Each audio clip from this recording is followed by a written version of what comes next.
Di sebuah gudang penyimpanan tua di pinggiran Jakarta, di mana cahaya redup menyusup melalui celah-celah dinding kayu yang lapuk, Aisyah berdiri memekuk.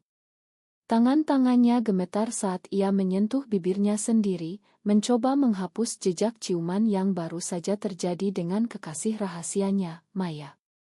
Tapi pintu gudang tiba-tiba terbuka lebar, dan sepupunya, Rina, yang selalu menganggap dirinya sebagai penjaga moral keluarga, memasuki ruangan dengan tatapan tajam yang langsung menangkap segalanya. Aisyah merasakan dunia berputar. Rina, gadis lurus yang taat pada norma masyarakat Indonesia, berdiri di ambang pintu dengan mata melebar karena keterkejutan. "Apa yang kau lakukan, Aisyah?" Dengan perempuan, suara Rina bergetar, campuran antara marah dan kebingungan. Aisyah tidak bisa bergerak, hatinya berdegup kencang seperti genderang perang. Maya, yang berdiri di belakangnya, buru-buru mengenakan kembali jaketnya dan melangkah mundur, wajahnya pucat pasi. Gudang itu, yang seharusnya menjadi tempat persembunyian aman bagi cinta terlarang mereka, kini menjadi arena konfrontasi yang tak terelakkan. Rina menutup pintu di belakangnya, napasnya terengah-engah. Ia adalah sepupu Aisyah yang paling dekat sejak kecil, dibesarkan dalam keluarga konservatif di mana pernikahan heteroseksual adalah satu-satunya jalan hidup yang diterima. "Ini tidak benar, Aisyah. Kau tahu apa yang akan terjadi jika orang tua tahu? Keluarga kita akan hancur." Rina berbisik keras, suaranya penuh kepanikan. Aisyah merasa dada sesak. Ia telah berjuang bertahun-tahun menyembunyikan orientasi seksualnya, takut akan penolakan dari masyarakat yang masih melihat sebagai penyimpangan. Tapi sekarang, rahasianya terbongkar di depan orang yang paling bisa menghancurkannya.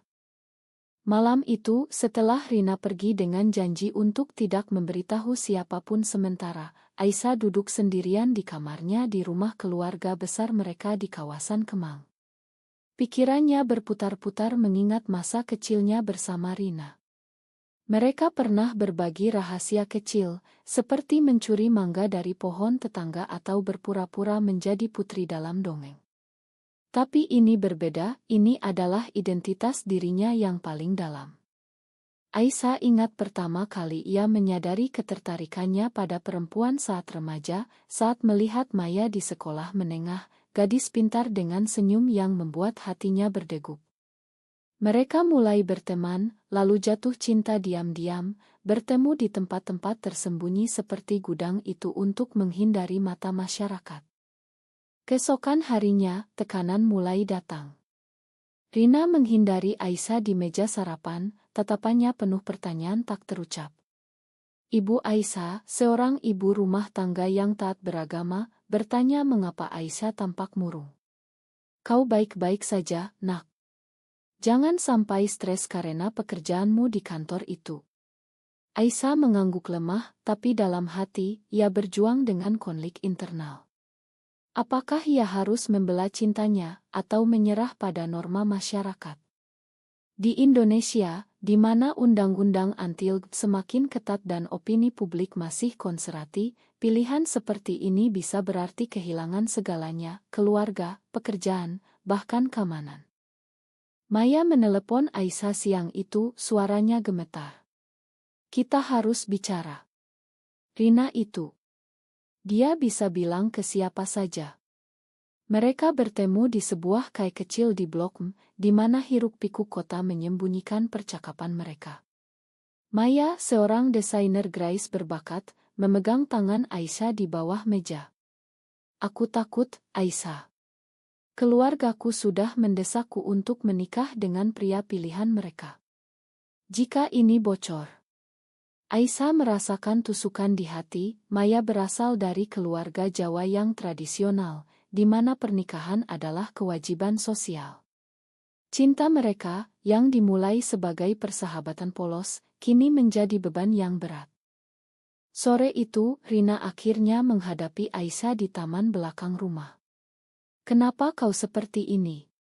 Apa yang salah denganmu?" tanya Rina dengan nada menuduh. Aisyah, yang biasanya pendiam, meledak. Ini bukan pilihan, Rina. Ini aku yang sebenarnya. Kau pikir aku senang hidup dalam ketakutan? Debat mereka memanas, mengungkap luka lama. Rina mengaku pernah melihat Aisyah dan Maya bertingkah aneh sejak lama, tapi ia menyangkalnya karena tak ingin percaya. Keluarga kita Muslim yang baik, Aisyah. Ini dosa besar. Aisyah merasa hancur, agama yang ia cintai kini menjadi senjata melawannya. Malam harinya, Aisyah tidur dengan mimpi buruk tentang penolakan. Ia membayangkan ayahnya, seorang pegawai negeri yang bangga dengan reputasi keluarga, mengusirnya dari rumah. Tekanan masyarakat Indonesia, di mana komunitas sering menghadapi diskriminasi, membuatnya ragu. Tapi di tengah kegelapan itu, ia ingat kata-kata Maya, kita harus kuat bersama. Keputusan pertama Aisyah adalah untuk tidak menyerah, ia akan mencoba meyakinkan Rina. Tapi ia tahu, ini baru awal dari badai yang akan datang. Hari berikutnya, konflik semakin dalam. Rina, yang bekerja sebagai guru sekolah, mulai mencari informasi tentang di internet, berharap menemukan penyembuhan. Ia menemukan artikel-artikel yang bias, yang menyebut orientasi seksual sebagai pengaruh barat atau gangguan mental. Kau bisa berubah, Aisyah. Ada terapi konversi, kata Rina saat mereka bertemu lagi. Aisyah marah besar, ia tahu terapi seperti itu berbahaya dan tidak ilmiah. Kau tidak mengerti, Rina. Ini bukan penyakit. Debat mereka menarik perhatian adik Aisyah, yang mulai curiga. Maya, di sisi lain, menghadapi tekanan dari keluarganya sendiri. Ibunya mengatur pertemuan dengan calon suami, seorang pengusaha muda dari keluarga terpandang. Kau harus pikirkan masa depanmu, Maya. Jangan buang waktu dengan teman-teman yang salah, kata ibunya. Maya merasa terjebak, ia mencintai Aisyah, tapi takut kehilangan dukungan keluarga. Di telepon, ia menangis pada Aisyah, apa kita harus berpisah? Aisyah merasa dunia runtuh, pilihan ini adalah pengkhianatan terhadap diri sendiri. Akhir hiji ini, Aisyah memutuskan untuk bertemu Rina secara rahasia lagi, berharap bisa mengubah pikirannya. Tapi ia tidak tahu bahwa Rina sudah mulai berbicara dengan seorang ustadz lokal, mencari nasihat agama. Tekanan semakin meningkat, dan Aisyah merasakan beban emosional yang berat. Aisyah bangun pagi dengan kepala pusing, mimpi malam tadi tentang diusir dari rumah masih menghantuinya. Ia memutuskan untuk menghadapi Rina secara langsung sebelum segalanya memburuk. Mereka bertemu di sebuah warung kopi di dekat rumah, di mana aroma kopi tubruk menyamarkan ketegangan di udara. Rina, tolong dengarkan aku, pinta Aisyah dengan suara rendah. Rina duduk kaku, tangannya memegang gelas kopi dengan erat. Aku sudah bicara dengan Ustadz Ahmad. Dia bilang ini ujian dari Allah, dan kau bisa bertobat. Aisyah merasakan amarah membara. Ustadz Ahmad adalah pemimpin masjid di kampung mereka, dikenal dengan pandangan konservatifnya terhadap isu sosial. Ini bukan tentang agama, Rina. Ini tentang siapa aku sebenarnya. Kau ingat saat kecil, kita selalu bilang kita saudara. Kenapa sekarang kau memperlakukanku seperti penjahat? Rina menunduk, matanya berkaca-kaca. Ia mengaku takut akan aib keluarga. Di Indonesia, di mana gosip menyebar cepat di media sosial, satu rahasia bisa menghancurkan reputasi seluruh keluarga. Sementara itu, Maya sedang berjuang dengan konfliknya sendiri. Di kantornya di kawasan Sudirman, ia menerima panggilan dari ayahnya. Maya, besok malam ada makan malam dengan keluarga Pak Budi. Anaknya, Andi, sangat cocok untukmu. Maya merasa mual, Andi adalah pria baik, tapi hatinya milik Aisyah. Ia menelepon Aisyah setelah itu, suaranya penuh keputusasaan. Aku tidak bisa terus begini. Keluargaku akan curiga jika aku tolak terus. Aisyah merasa dikhianati, meski tahu Maya juga menderita. Malam itu, Aisyah dan Maya bertemu di sebuah taman di Ragunan, di mana suara angin malam menyembunyikan air mata mereka. "Kita harus putuskan sekarang," kata Aisyah. Maya menggeleng, "Aku tidak mau kehilanganmu, tapi tekanan ini. Aku takut." Percakapan mereka penuh emosi, mengungkap betapa masyarakat Indonesia masih sulit menerima cinta sesama jenis. Maya menceritakan tentang temannya yang diusir keluarga karena coming out, sekarang hidup sendirian di pinggiran kota. Keesokan harinya, Rina membuat keputusan yang mengejutkan. Ia datang ke rumah Aisyah dengan buku tentang psikologi yang ia pinjam dari perpustakaan. "Aku mencoba memahami, Aisyah. Tapi ini sulit bagiku." Aisyah terkejut, ini adalah tanda pertama bahwa Rina mungkin bisa berubah. Mereka berbicara panjang lebar, Aisyah menjelaskan perjuangannya sejak remaja, bagaimana ia berpura-pura menyukai cowok untuk menyenangkan keluarga. Rina mendengarkan, tapi masih ragu. Bagaimana dengan pernikahan? Anak-anak. Itu impian setiap perempuan Indonesia. Konflik memuncak saat ayah Aisyah mulai curiga. Di meja makan malam, ia bertanya tentang pacar Aisyah. "Kau sudah 25 tahun, Aisyah. Saatnya pikirkan masa depan." Aisyah tersenyum paksa, tapi Rina memandangnya dengan tatapan penuh arti. Setelah makan, Rina menarik Aisyah ke samping. "Aku tidak akan bilang sekarang, tapi kau harus berhenti. Ini akan menyakiti semua orang." Aisyah merasa terpojok, ia harus memilih antara cinta dan keluarga. Maya, di sisi lain, menghadiri makan malam dengan Andi. Ia berusaha sopan, tapi pikirannya melayang ke Aisyah. Andi, pria ramah dengan karir bagus, bertanya tentang hidupnya. "Kau tampak gelisah, Maya." Maya tersenyum tipis, hanya capek kerja. Tapi dalam hati, ia merasa seperti pengkhianat. Pulang malam itu, ia menangis sendirian, mempertanyakan apakah cinta mereka layak untuk semua pengorbanan ini. Aisyah memutuskan untuk bertemu dengan seorang konselor di sebuah ngo di Jakarta. Wanita itu bernama Busari, mendengarkan ceritanya dengan empati. "Banyak seperti kamu di Indonesia, Aisyah. Kamu tidak sendirian." Busari berbagi cerita tentang komunitas rahasia yang mendukung satu sama lain. Aisyah merasa sedikit harapan, tapi tahu risiko jika ketahuan. Ia pulang dengan pikiran baru, mungkin ia harus coming out secara perlahan. Tapi nasib berkata lain. Rina, yang masih bergulat dengan keyakinannya, secara tidak sengaja membocorkan rahasia ke sahabatnya, Lina. Lina, yang dikenal cerewet, mulai menyebarkan gosip di grup WhatsApp keluarga besar. Aisyah menerima pesan dari sepupu lain, "Benarkah kau?" Hatinya lah yang hancur. Ia menghadapi Rina dengan marah. "Kau janji tidak bilang. Sekarang semuanya hancur." Rina menangis, "Aku tidak sengaja, Aisyah. Aku cuma butuh nasihat." Konflik ini membuat Aisyah mempertanyakan persahabatan mereka. Ia merasa dikhianati oleh orang yang seharusnya melindunginya.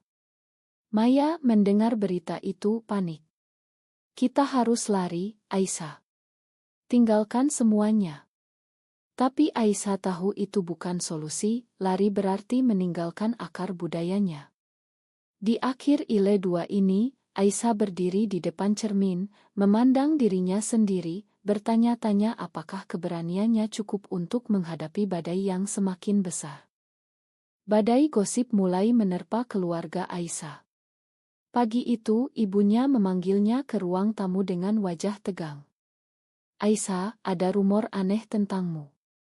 Apa benar kau suka perempuan?" Kata-kata itu seperti pisau menusuk hati Aisyah. Ia duduk diam, air mata mengalir tanpa suara. Ayahnya berdiri di belakang, tangannya mengepal. "Ini tidak mungkin. Keluarga kita terhormat. Di Indonesia, di mana nilai-nilai keluarga dan agama sangat kuat, pengakuan seperti ini bisa berarti pengucilan. Aisyah memutuskan untuk jujur. Ya, Bu. Aku mencintai Maya. Ruangan hening sejenak, lalu meledak dalam amarah.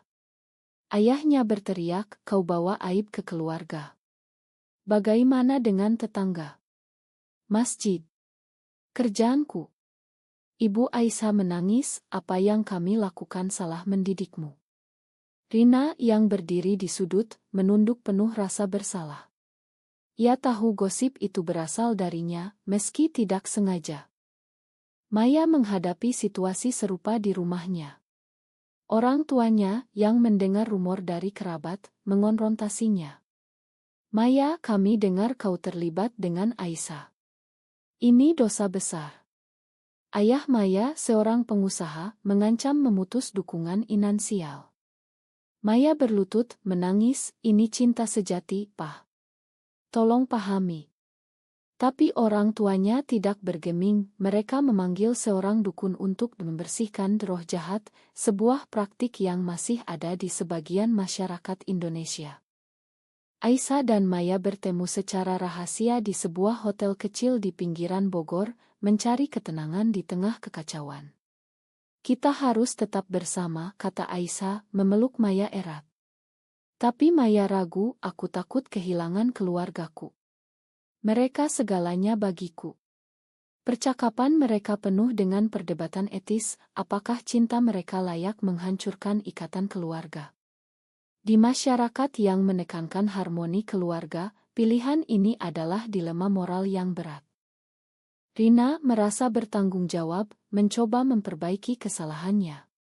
Ia bertemu dengan Aisyah secara pribadi. Maafkan aku, Aisyah. Aku salah. Aku lihat kau menderita, dan itu karena aku. Aisyah memakan, tapi luka masih dalam. Rina mulai belajar lebih banyak tentang LG melalui buku dan video online, menyadari bahwa pandangannya selama ini dipengaruhi oleh bias sosial. Mungkin aku bisa bantu bicara dengan orang tua. Tapi tekanan masyarakat semakin kuat. Di kantor Aisyah, rekan kerjanya mulai berbisik-bisik. Bosnya memanggilnya, Aisyah, rumor ini bisa mempengaruhi citra perusahaan. Aisyah merasa diskriminasi, di Indonesia, di mana hak belum sepenuhnya dilindungi, ia bisa kehilangan pekerjaan. Ia pulang dengan hati hancur, bertanya-tanya apakah ia harus pindah ke kota lain seperti Bali, di mana komunitas lebih terbuka. Maya membuat keputusan berani, ia menolak lamaran Andi secara terbuka. Di makan malam keluarga, ia berkata, aku tidak bisa menikah dengannya karena aku mencintai orang lain. Keluarganya syok, ibunya pingsan, ayahnya marah besar. Maya diusir sementara dari rumah, terpaksa menginap di apartemen teman. Ia menelepon Aisyah, aku lakukan ini untuk kita. Tapi sakit sekali. Aisyah, terinspirasi oleh keberanian Maya, mencoba berbicara lagi dengan orang tuanya. Tolong beri aku kesempatan untuk jelaskan. Ayahnya mendengarkan, meski dengan wajah keras. Aisyah berbagi tentang perjuangannya, bagaimana ia berdoa setiap malam untuk diterima apa adanya. Ibu Aisyah mulai melunak, aku tidak mau kehilangan anakku. Tapi ayahnya masih keras, ini bertentangan dengan ajaran. Konflik mencapai titik baru saat komunitas masjid terlibat. Ustadz Ahmad mengadakan pertemuan keluarga, menasihati Aisyah untuk bertobat. Allah Maha Pengampun, tapi kau harus berubah. Aisyah menantangnya, apakah cinta ini dosa jika tidak menyakiti siapapun? Debat itu memicu diskusi panas, mengungkap perpecahan dalam masyarakat Indonesia tentang isu LG. Di akhir Iletilu, Aisyah dan Maya memutuskan untuk bergabung dengan kelompok dukungan LG di Jakarta. Di sana mereka bertemu orang-orang serupa, berbagi cerita tentang pengkhianatan dan ketahanan. Tapi mereka tahu perjuangan belum berakhir, masyarakat masih penuh prasangka. Dengan dukungan dari kelompok LGBT, Aisyah mulai membangun keberanian. Ia menghadiri pertemuan mingguan di sebuah ruang rahasia di kawasan Tamrin, di mana cerita-cerita serupa dibagikan. Seorang anggota, seorang wanita berusia 40 tahun, berbagi bagaimana ia kehilangan anaknya karena coming out, tapi menemukan kedamaian dalam kejujuran. Hidup dalam dusta lebih menyakitkan, katanya. Aisyah merenung, ia ingin kejujuran itu, tapi takut harga yang harus dibayar. Rina bergabung secara diam-diam dalam pertemuan itu atas undangan Aisyah. Awalnya ragu, ia mendengarkan dengan hati terbuka. Aku salah menilai kalian, akunya pada Aisyah setelahnya. Rina memutuskan untuk menjadi sekutu, berbicara dengan orang tua Aisyah. Ayah, tolong dengar Aisyah. Dia anakmu, bukan musuh.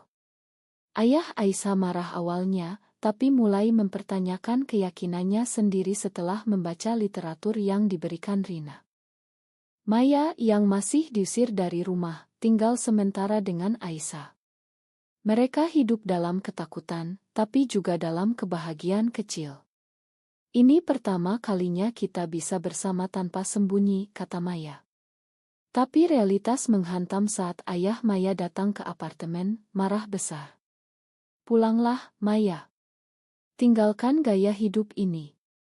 Maya berdiri tegar, ini bukan gaya hidup, Pak. Ini aku.